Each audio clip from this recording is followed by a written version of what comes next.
कहानी की शुरुआत हालदार साहब से होती है, जिन्हें अपने काम के सिलसिले में हर 15 दिन एक छोटे कस्बे से गुजरना पड़ता है। उस कस्बे के चौराहे पर नगर पालिका द्वारा नेताजी सुभाष चंद्र बोस की एक संगमरमर की मूर्ति लगवाई गई थी।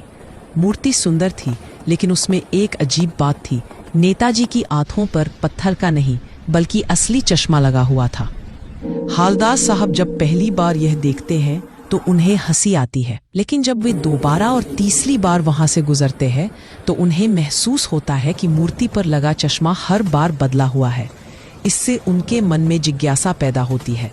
जब वे पानवाले से इस बारे में पूछते हैं तो पता चलता है कि यह काम एक बूढ़ा, गरीब और लंगड़ा व्यक्ति करता है, जिसे लोग चश्मे वाला कैप्टन कहते हैं। वह चश्मे बेचने का काम करता है और उसे यह बात बुरी लगती है कि नेताजी की मूर्ति बिना चश्मे के अधूरी दिखाई दे। इसलिए वह अपने पास मौजूद चश्मों में से एक मूर्ति को पहना देता है। अगर कोई ग्राहक वही चश्मा खरीदना चाहता है तो वह मूर्ति से माफी मांगकर चश्मा उतार लेता है और दूसरा चश्मा लगा देता है। पान वाला और कस्बे के लोग कैप्टन का मजाक उड़ाते हैं और उसे पागल कहते हैं, लेकिन हालदार साहब को उसका यह व्यवहार गहराई से सोचने पर मजबूर करता है।